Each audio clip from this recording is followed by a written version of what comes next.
Vande Bharat train வந்து மிகப்பெரிய ஒரு விபத்தை சந்திச்சுக்கும். அது என்னன்னா, ஒரு 4-5 முட்டா பயலுக்கு என்ன பண்ணியிருக்காங்கன்னா, இந்த ரீல்ஸ் மோகத்துக்காக ஒரு மிகப்பெரிய கட்டைங்க. அந்த கட்டை வந்து கிட்டத்தட்ட இவ்வளோ பெருசு, இவ்வளோ சைஸ் இருக்கும். அந்த கட்டையை கொண்டு வந்து ரயில்வே ட்ராக்கில் போட்டிருக்காங்க. இதுக்கு மேலே என்ன பண்ணியிருக்காங்க, பெரிய கல் இருக்கும்ல, அந்த ரயில்வே ட்ராக் கல் இருக்கும்ல, அந்த கல்லை தூக்குறது முயற்சி பண்ணியிருக்காங்க.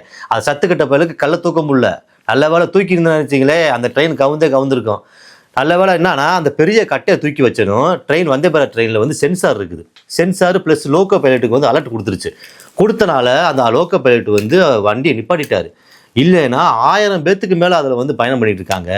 இதுலேயே நம்மள இடத்துக்கு நம்ம குடும்பம் யாராச்சும் பயணம் பண்ணிட்டு இருந்தாங்கன்னு வச்சுக்கலேன், என்ன ஆயிருக்கும். இந்த மாதிரி ஒரு விபத்து நடந்திருந்தா இது எவ்வளோ ஒரு சென்சிட்டிவான விஷயம் போயிருக்கும். வீடியோ நான் உங்களுக்கு பின் பண்ணுறேன், அந்த வீடியோவை பாருங்கள். ஏன்னா உண்மையில பார்க்க ரொம்ப இவங்களால எதுக்கடா உயிர் வாழ்றாங்க அப்படின்னு நம்ம நினைக்க தோணுது. रुकवा दिए गाइस वंदे भारत को। देखिए वंदे भारत माँ, देखिए गाइस, आइए वंदे भारत असली वंदे भारत है गाइस, असली वंदे भारत है।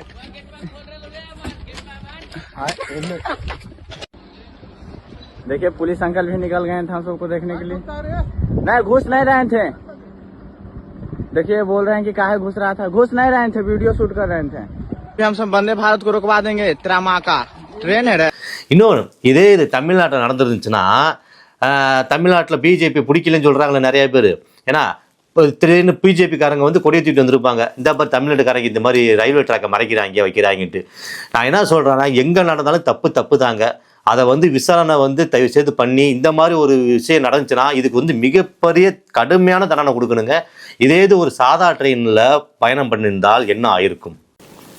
தயவுசெய்து ரயில்வே டிபார்ட்மெண்ட்டு எல்லா இடத்துலையுமே வந்து கொஞ்சம் சோதனைகள் நிறைய விஷயங்களை ஃபாலோ பண்ணுங்க. ஏன்னா இந்த மாதிரி கஞ்சா விஷயமும் நிறையா உள்ளுக்குள்ளே நடக்குது, கொலை எக்கச்சக்கமாக இந்த ரயில்வே ஸ்டேஷனில் நடக்குது. பயணிகள் பயணிக்கிறதே ரொம்ப பயமாக இருக்குது. அதில் வந்து இந்தியாவில் உள்ள அரசாங்கம், ரயில்வே டிபார்ட்மெண்ட்டு எல்லாமே கொஞ்சம் தயவுசெய்து வந்து இது கூர்ந்து கவனித்து கொஞ்சம் நல்ல நடைமுறைப்படுத்துங்க.